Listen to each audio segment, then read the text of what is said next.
All right, good morning, everyone. Welcome back.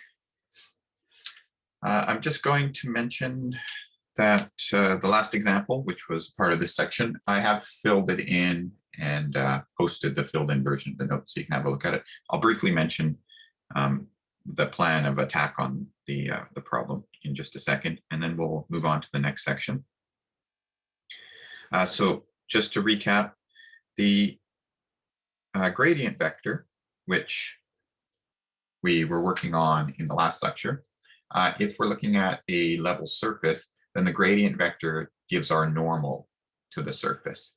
And since the gradient vector is going to give our normal, then that gives us a nice way to compute tangent planes. We just have to find the gradient, look at the corresponding point, and that's our normal. So we can use it as our coefficients in our tangent plane, as this result shows. And so then when we did an example, and then we look back again at our surfaces that are defined explicitly, and we got that our tangent plane that we had before, which was this one at the very bottom, can also come about from this gradient perspective as well. So these things are consistent. The last example, which I did fill in and post a filled in version of the notes, I just want to mention that the idea with this example is that we have a curve that's the intersection between two surfaces, and the surfaces are given there, and I've drawn our curve in as that green curve C. None of this is accurate. This is just a rough sketch of, okay, I've got some surface, I've got some other surface, and they intersect. So if they intersect at a curve, I'm imagining something like this. And now I want to find a tangent vector in the direction of the curve C. But that tangent vector, which points in the direction of the curve C, because C lives on both surfaces, the tangent vector to C has to be perpendicular to the normals of each surface. In other words, the tangent vector to C has to live in the tangent planes to both surfaces. So I have two vectors that are orthogonal to each surface. Those are the gradients, the grad F and the grad G. So I compute what grad F and grad G are, and then I take their cross product. And that's going to be the vector that's in the direction of C, or the tangent vector to C. And so we find the tangent vector, and therefore we can construct the equation of the tangent line. So the idea here was to go back to our first principles. We've got our vector, excuse me, we got our vector algebra behind us. So we can use that. We can use the fact that the tangent vector lives in both tangent planes. And so this is a matter of finding essentially a vector that lives or is parallel to two planes. And if we know the normal vectors to the two planes, we can cross them to get the vector that's perpendicular to both. Okay, so now what I want to do is get into the next section. This section is fairly short, but the examples are kind of long. There's a lot of calculation that needs to be done in a given example. So it'll be a little bit of hit and miss as to how much we get through this section. I'm anticipating that we'll get through this one and we'll get into the next section as well today. That means we'll start integration. We are a little bit behind in our lecture schedule, so that would be nice if we could get a little bit of catch up happening. Okay, so 14.7, this is about maximum and minimum values. So a little bit of vocabulary, first of all. If we're near a point AB, and we find out that near that point, all the other function values near that point are always less than or equal to the function value at AB, then we call the point AB and the corresponding function value a local maximum. So that would be something like this point in our diagram. There we've got a point, and everywhere around it, the surface sits below it. So that's a maximum value. It's a local maximum.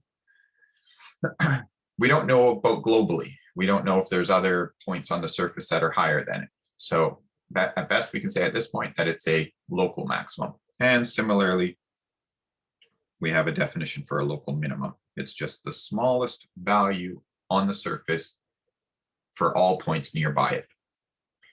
If it turns out that that point is the largest value over all of the domain, or the smallest value over all the domain, then we call that an absolute maximum or an absolute minimum. So here would be our absolute maximum. It's the biggest value the function takes on. And similarly over here, this is our absolute minimum. And so what we have is this idea of maximum and minimum. And so now we want to venture off into how do we calculate these things. So, and then basically an analogy with what we've done in Calculus 1 for optimization problems. We're now doing it for our functions of two variables. So the first thing we're going to notice is something that we noticed in Calculus 1 as well.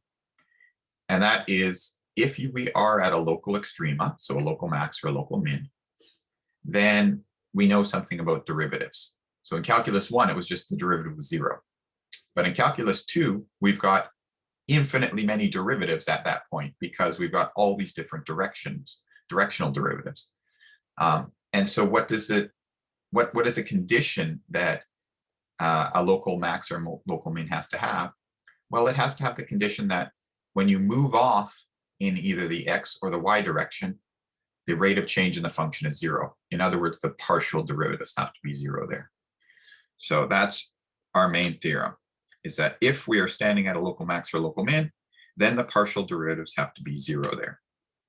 And so why is that? Let's just give a little sketch of a proof here. Well, let's look in the x direction. So in other words, i.e. the I hat direction. If we look in the I hat direction, then what we're doing is we're essentially taking a slice of the surface.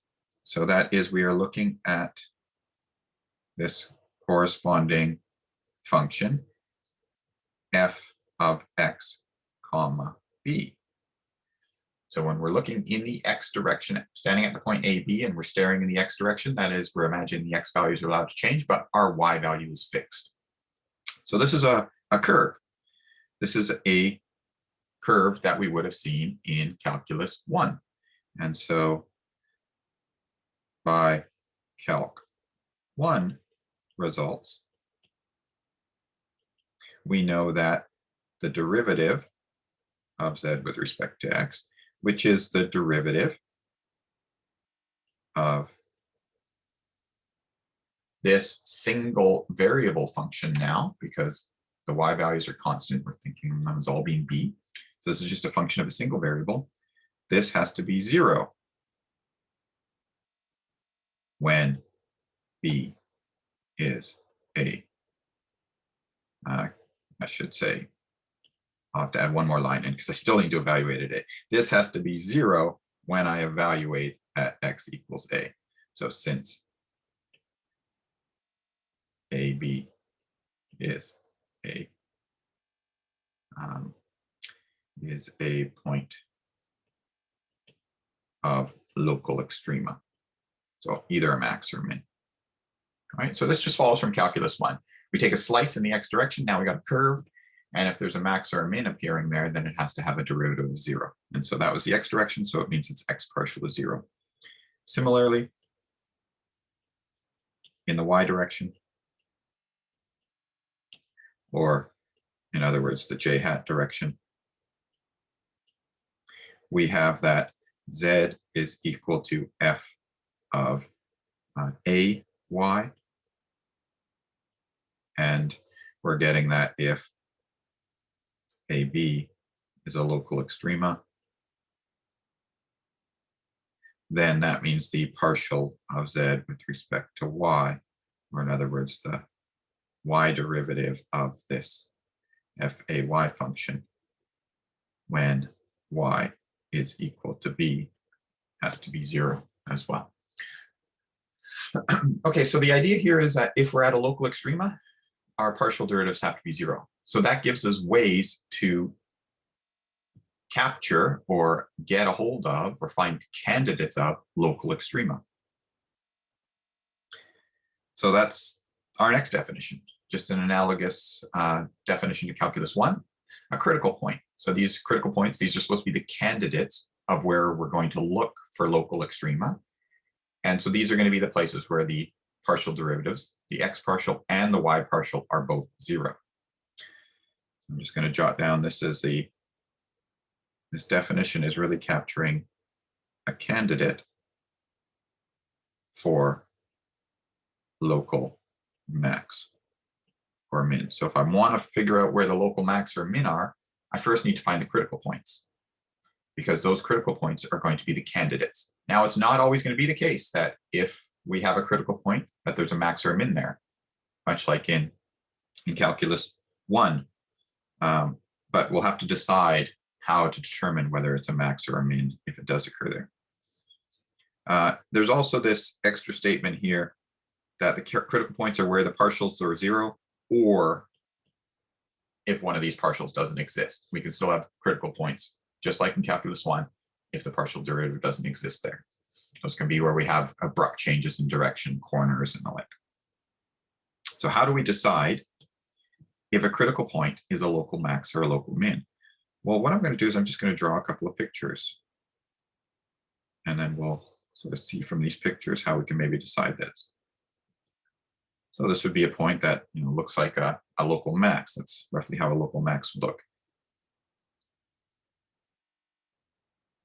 On the contrary, we could get something that looks like this, in which case this is a local min.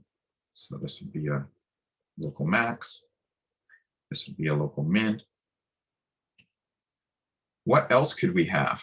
Well, what else could we have is something that looks like this. This is where all we're doing is drawing pictures of points where the x and the y partials are both 0. So we could have something that looks like this, for example.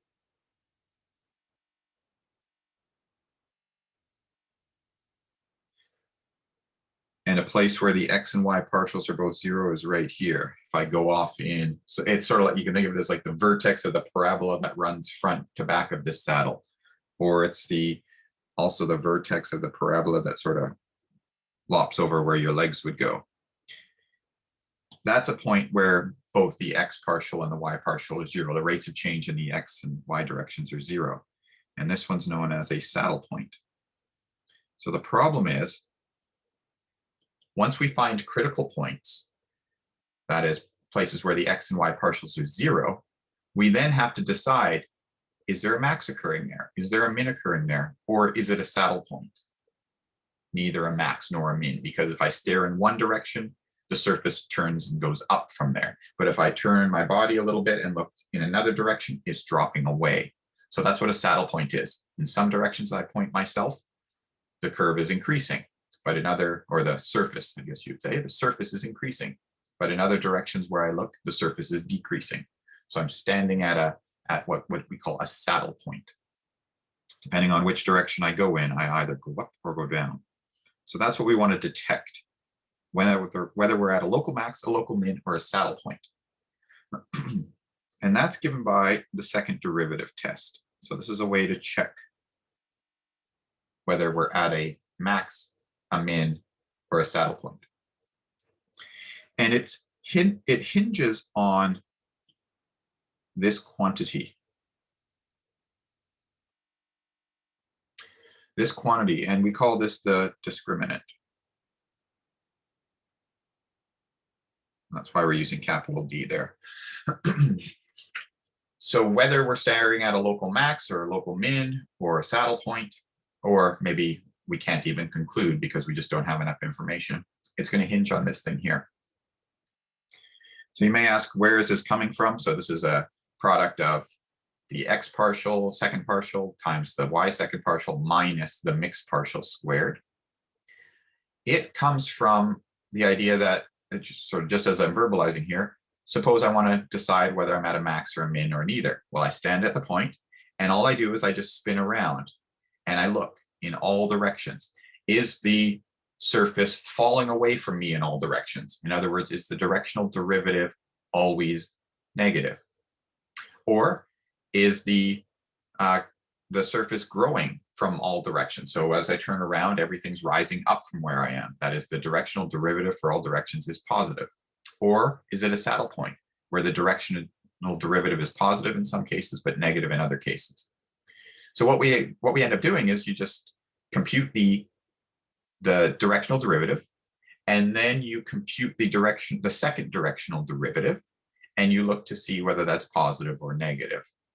The calculations are all done in the textbook. I'm not going to do them here because I just want to cut to the chase. When you look at this second directional derivative, so that second derivative, and you decide whether it's positive or negative, what comes out is this discriminant. And it's really the key to understanding whether it's positive or negative, coupled with the second derivative x alone. And so here's our conditions. I'm at a critical point. Am I standing at a max or a min? Well, check the sign of the second derivative of x and check the sign of this discriminant. If both are positive, we're at a local min. If the discriminant is positive and the second derivative of x is negative, then we're at a local max. If the discriminant is negative, then we're at a saddle point. And if the discriminant is 0, we don't have enough information to conclude either way. And so that's our second derivative test.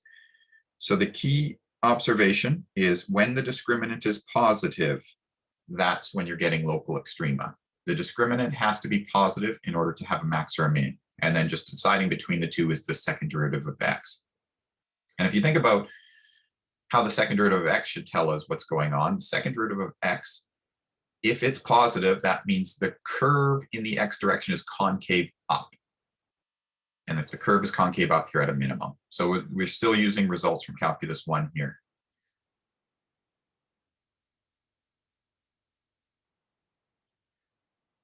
Okay, so I'm just checking the chat. And I see that Nilfer is answering the question, so great. All right, let's have a look at an example. We're going to find and we're going to classify the critical points of the function. So as I sort of indicated, there's not much in the way of examples in this section. We're going to do essentially 3 examples, but they are long and they're a lot of calculations have to go into them. And you can start to see why. We need first derivatives to find critical points, second derivatives to classify them, mixed partials are a part of those second derivatives. So there's a lot of calculation that goes on in here. And so let's get to the calculations. So let's find and classify the critical points of this function.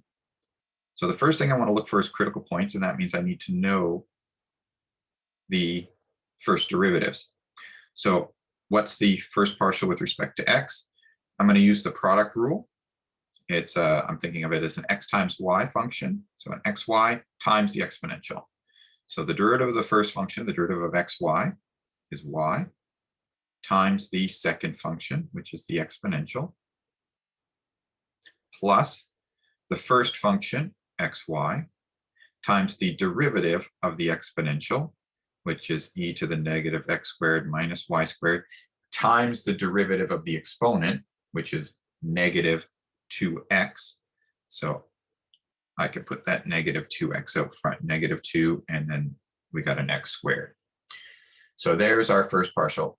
I am not going to go through these derivatives I'm going to do quickly because this section is not, these are not exercises in differentiation. We've done partial derivatives before, so I want to get to the new stuff. So I am going to go quickly through these derivative calculations. Maybe I will simplify this just a little bit so we can factor out the e to the negative x squared minus y squared, and I can factor out a y from both. And so I get this expression. Why am I simplifying? Whereas before, when I said when we take partials, you don't need to simplify. The reason here is I need to do something with these partial derivatives. I'm going to have to actually set them to 0 and solve for x's and y's, which make them 0. So I'm going to have to do something with them, which means I'm going to want them factored. The y partial. Well, if you look closely, you can cut your work in half. There's a symmetry between x and y in the original function. It's xy, e to the negative x squared minus y squared. So I know the y partial is going to be exactly the same as the x partial with the roles of the y and the x reversed. So this is e to the negative x squared minus y squared x 1 minus 2y squared. So that's by symmetry. Just notice that there, symmetry in expression. And that's going to help us a lot because when we start taking higher derivatives as well, we can exploit symmetry and cut our work in half. Okay, so what are our critical points? Our critical numbers. We'll call them points here because they are x and y values. So what are our critical points? Well, these are the places where f of x, f sub x is 0, and f sub y is 0. So we're looking for solutions, simultaneous solutions to these two equations. When I look at setting the x partial to 0 and the y partial to 0, I realize that the exponential is never going to be 0. The exponential is always a positive number. So I can ignore it when I'm looking at the solutions to these equations. This would just be y times 1 minus 2x squared is equal to 0. And x, 1 minus 2y squared is equal to 0. So these are the two equations that we're going to have to simultaneously solve for. And what do we get? Well, if I look at just that first equation, y times 1 minus 2x squared. So there's a couple of cases that are going to happen here. Maybe I'll say case 1. Y is equal to 0. And then we'll look at case 2.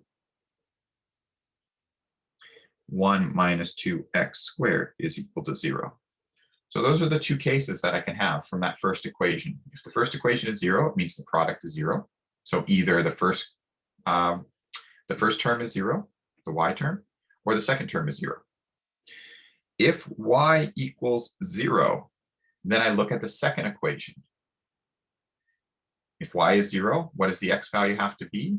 Well, plugging it into the second equation, we get that x has to be 0. So if I plug it in there, then what we get is x is 0. And so therefore, we have, I'm going to put it right down below. Therefore, x, y is 0, 0. Put that in blue just so we can see it on both backgrounds. So x, y is 0, 0. That's one critical point. What's the other one we get? Well, if 1 minus 2x squared equals 0, that means x is plus or minus 1 over root 2. And then we plug into first equation. Well, when I plug it into the first equation, I'm plugging it in into second equation. Second equation, that is the first equation. So let's plug it into the second equation. Well, all that means is I'm plugging a non-zero number in for x. So if that second equation has a chance of being 0, it's because the 1 minus 2y squared has to be 0. So we get 1 minus 2y squared is 0. I'm not even going to write the x in there, the fact that I plugged in plus or minus 1 over root 2, because that's just one of the factors. And the product has to be 0. So I would divide by it anyway.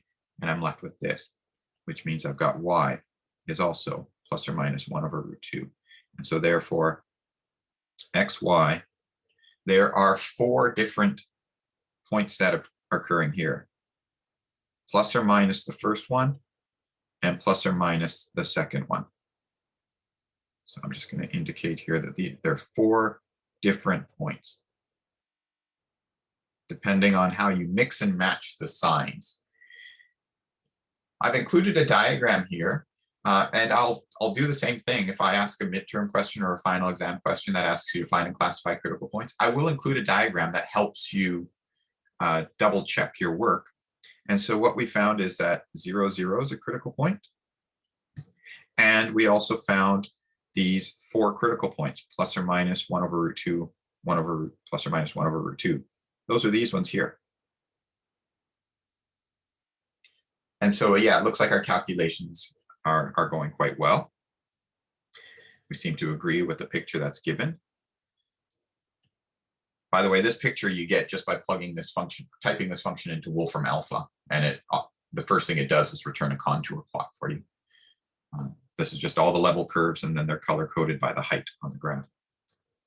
Okay, so now what's next? Now we need to classify the critical points. we're going to have to classify them. So how do we classify these critical points?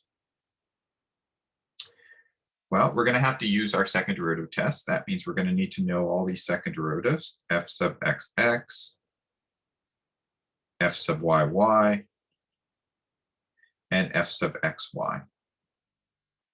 And that's an exercise now in differentiation. So we need to take the x derivative of f sub x, the y derivative of f sub y, and then the mixed partial as well. I am just going to write down the results. So the second derivative with respect to x is negative 2xy, 3 minus 2x squared, e to the negative x squared minus y squared. The yy is negative 2xy, 3 minus 2y squared. This is symmetric, so it's basically the previous one with the roles of x and y reversed. So we get that. And the mixed partial is, maybe I'll keep consistent with the ordering. It is 1 minus 2x squared, 1 minus 2y squared, and e to the negative x squared minus y squared. Okay, so there's all our partials, our second derivatives. And what do we need to do with them? Well, we also need to work out the discriminant, so d. So I'm just going to write it fxx fyy minus fxy squared, just as a reminder that that's the thing we also have to work the sign out of. I'm not going to bother plugging in the full expressions for fxx, fyy, and all that into here, because all I care about is the sign. So I'll work out the second partials individually and then plug them into d to get the value of the sign. So let's see what happens at one of the critical points. Let's do the 0, 0 critical point. So what I need to know is the sign of the second derivative with respect to x, and I also need to know what the discriminant is. Those are the two values that I need to know. If the discriminant is positive, then I know I'm at a max or a min, and the second derivative of f with respect to x will tell me which one it is, whether it's a max or a min. If the discriminant is negative, I'm at a saddle point. If the discriminant is 0, it's inconclusive. Okay, so let's go ahead and maybe we'll do we need the second derivative with respect to x in order to get the discriminant. So why don't we do the second derivative with respect to x first? So all I'm going to do is I'm just going to stare at the second derivative with respect to x and say, what do I get when I plug 0 in? Well, I get 0 because there's an x factor in the very front of it. So when I plug x equals 0 in, I get 0. I don't need to know anything about the rest of it. It's just 0. Okay. What about the next one? Well, again, that is 0. So I can start putting that information down here.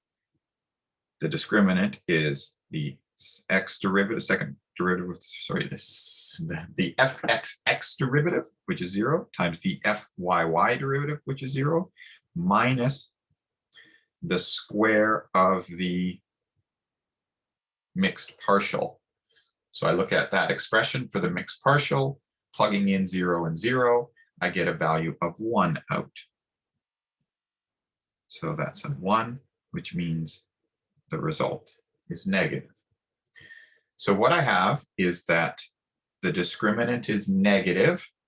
That immediately tells me saddle point. And so we know that there's not a max or a min occurring at that place. It's a saddle point. And that is verified by looking at our level curves up above. Because whether you can sort of, at this point, you don't know whether dark might be high and light might be low, but it doesn't matter. All it really says is that I'm looking at the pink point in the middle, and there are high points on some directions I look and low points in other directions I look. So I must be standing at a saddle point. And that's what we verified through this calculation. Now what we want to do is classify the other critical points. Maybe I'll fill out the first row of the table first of all. So I include this table here in the notes, and it's also a table I put on an assessment as well, just so you know exactly the kinds of information we need to put into figuring out these values. So there's the critical point I'm interested in. That's the one I'm checking. What's the value of the function at that point?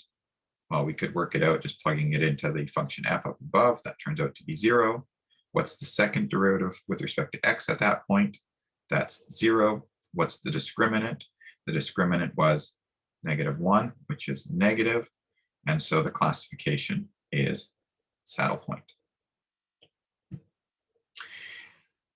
Now let's look at the next point. Maybe we'll do 1 over root 2, and I don't know, what do we want to do? Maybe I'll do 1 over root 2 and, well, 1 over root 2. Might as well start with both positive. See what happens. So we're interested in these values again. So one important thing to keep in mind is we're just interested in signs of these things. Are they positive? Are they negative? What is it?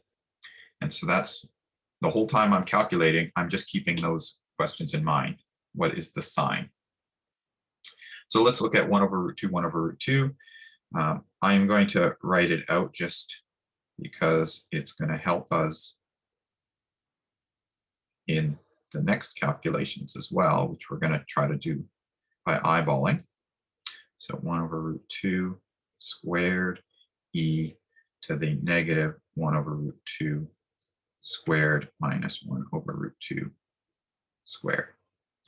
I am going to also color code these things because these are the values we've just plugged in. And I'll clean this ones up a bit just so we can get the right color coding and see them. Okay, so that is the second derivative with respect to x. I need to know its sign. So I just scan across and I see, okay, this is positive, positive, this whole thing, that's positive because it's 1 over root 2 squared, which is a half, times 2 is 1, so it's 3 minus 1. And then this being an exponential, I don't even care what the exponent is, I know it's positive. So the sign just depends on that first sign there, which means that this is going to be negative. So f(x(x) is negative. What about the discriminant? Well, this is where I need to know, essentially I need to know all f(x(x), f(y)(y), and f(x)(y). But the thing to note with the discriminant is, maybe I'll move it down just one so we can make a note of this, is that f(x)(y) at 1 over root 2, 1 over root 2, look closely at it. f(x)(y), what is its value at 1 over root 2, 1 over root 2? So we're looking at the mixed partial. We're going to plug 1 over root 2 in for x, 1 over root 2 in for y, and what do we get? Yeah, we get a 0. We don't have to look too far to see why, because we have this factor, 1 minus 2x squared. So as soon as I put in either a plus or a minus 1 over root 2, that's going to be 0.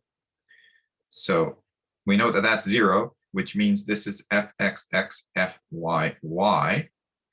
And the sign of that, well, there's a symmetry between f(x)(x) and f(y)(y). We have that f(x)(x) is negative. In this case, we would also get that f(y)(y) is negative. And so this would end up being positive. So we would get it's positive in this case. So I'm just showing you that sort of, if we're looking for signs, there's some quick routes to get to them. So we got 1 over root 2, 1 over root 2. What's the value of f? You can plug these things in, get the value of f is 1 over 2 times e. What was the actual value of f(x)(x)? I got it was negative, but you could see what the actual value was by multiplying those things out. We get that it's negative 2 over e. What's the actual value of the discriminant? It's 4 over e squared, which we already found to be positive. discriminant is positive, f(x(x) is negative. So the discriminant positive, meaning that we are going to be a maximum or a minimum. Since the second derivative is negative, it means that we're concave down in that direction. And so it's got to be a maximum. So when I say concave down, I'm just in some sense referring to the kinds of arguments we used in calculus 1. So we got a local max there. Now we still have 3 more points to go, but it's only really just sign changes that are happening. We've done the major calculations already. Now it's just a matter of looking back at x(x) and changing the signs there. What if x is negative and y is positive, or both x and y are positive, or both x, or we've done x and y positive? What if they're both negative? Well, when I look at the expression for f(x)(x), and I've highlighted in pink the values that are going to be changing sign, it doesn't matter with those last 2 terms because those things are having their expression squared. I'm hiding the last square there, but there's a square, of course, on that one.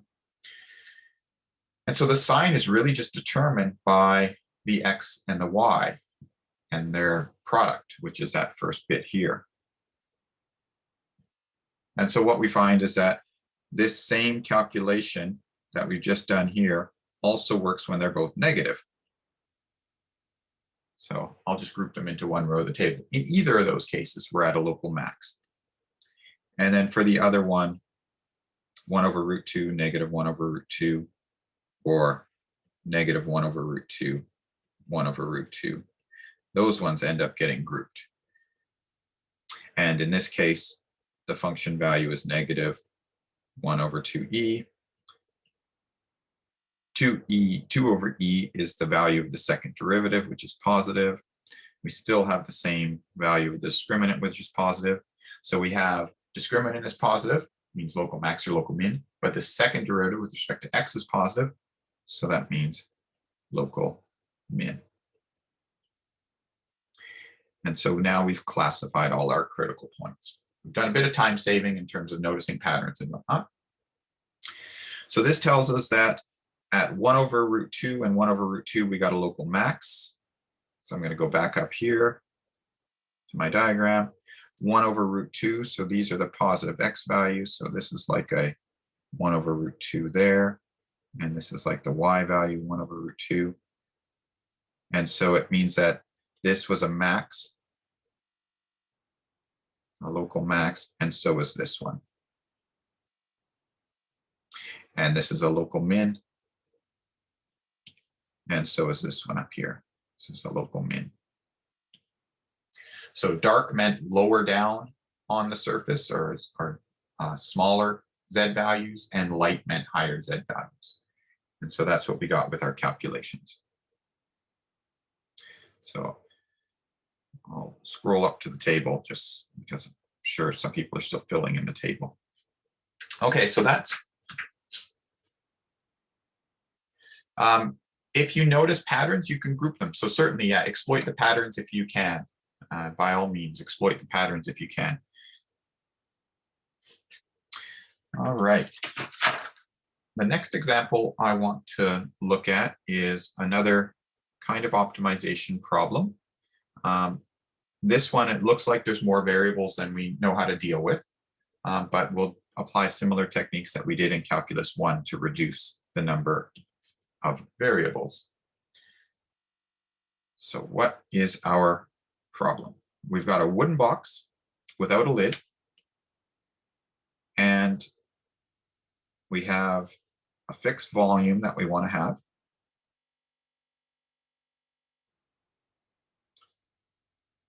And what we want to know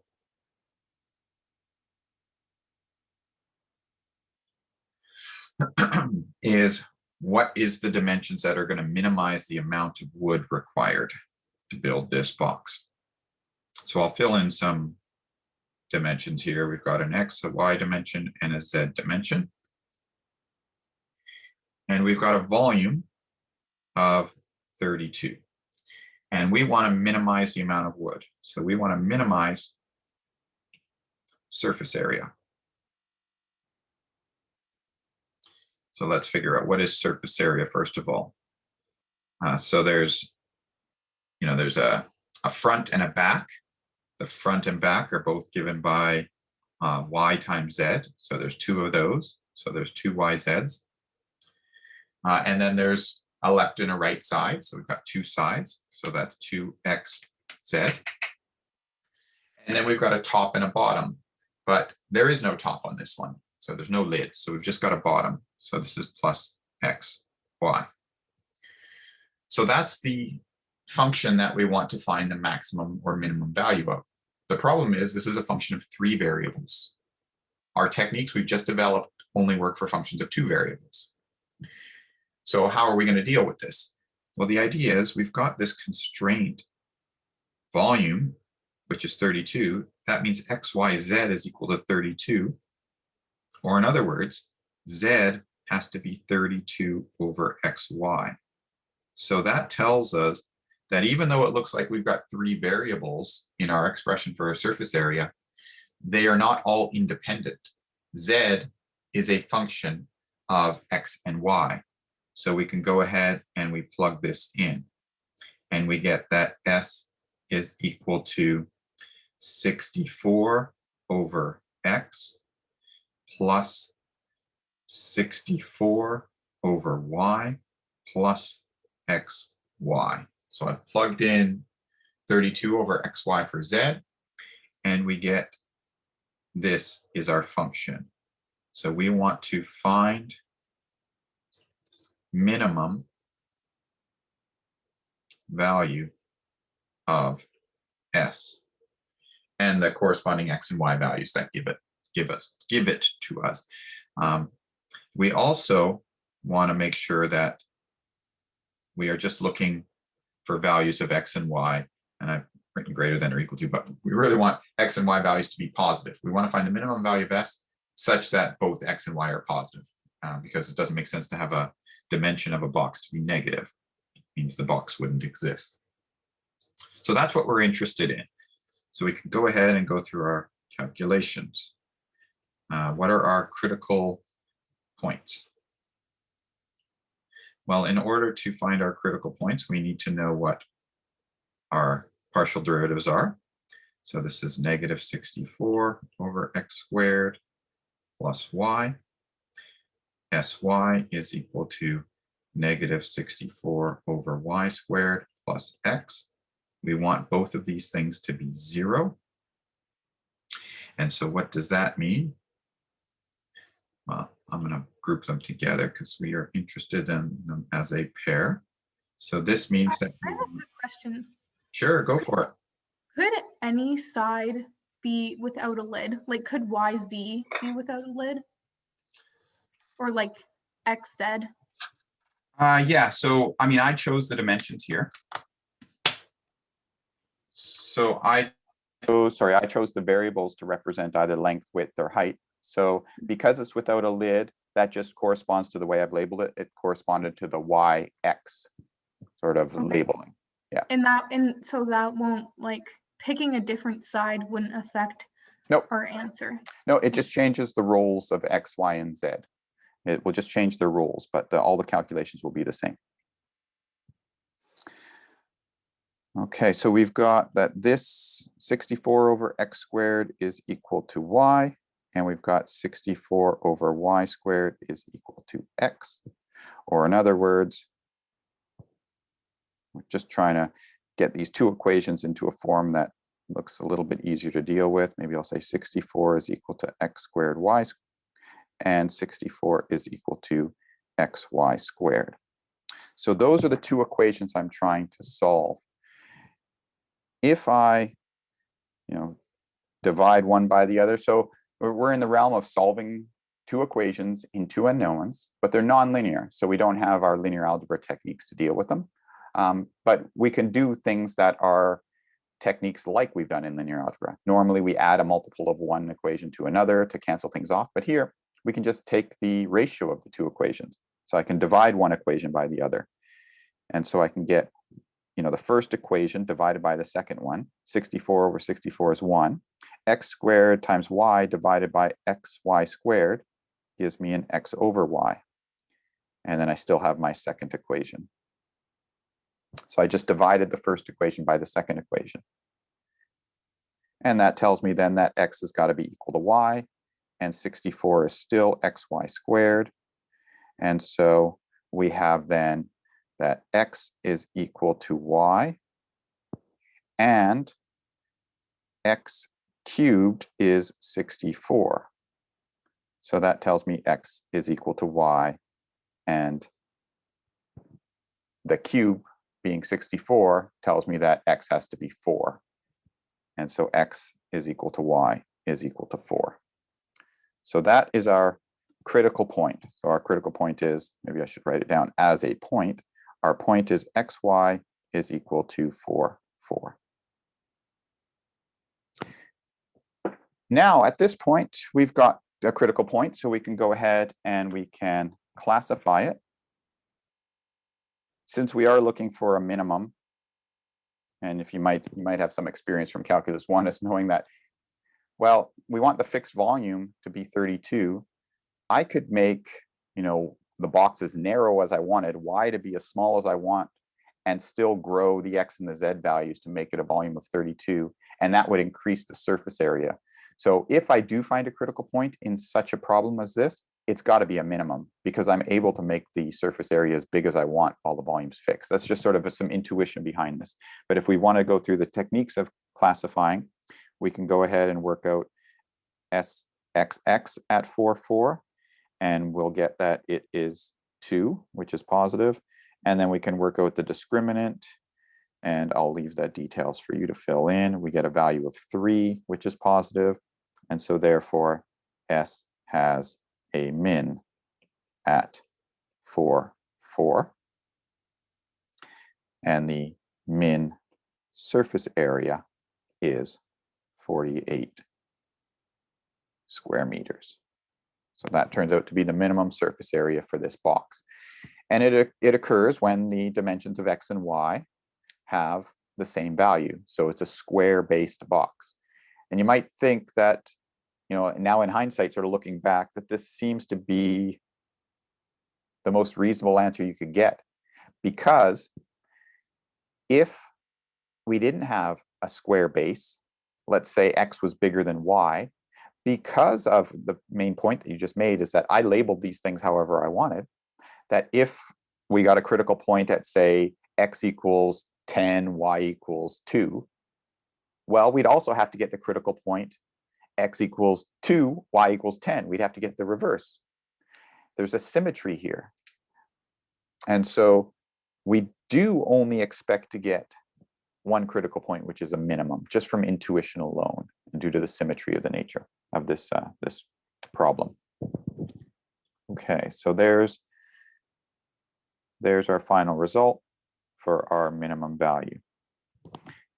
The last kind of example I want to do is the following. It's the last one, so I'll read item 11 here. Find the absolute max and minimum values of this function over the domain where x ranges between 0 and 4 and y ranges between 0 and 3.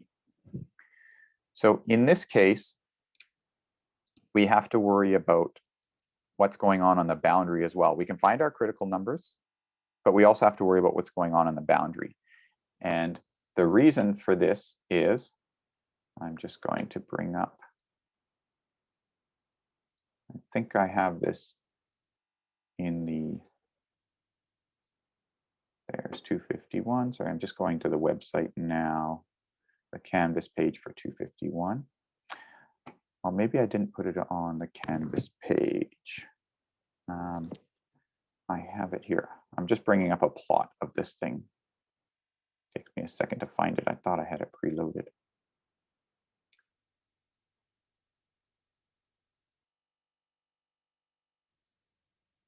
Okay, and here we go.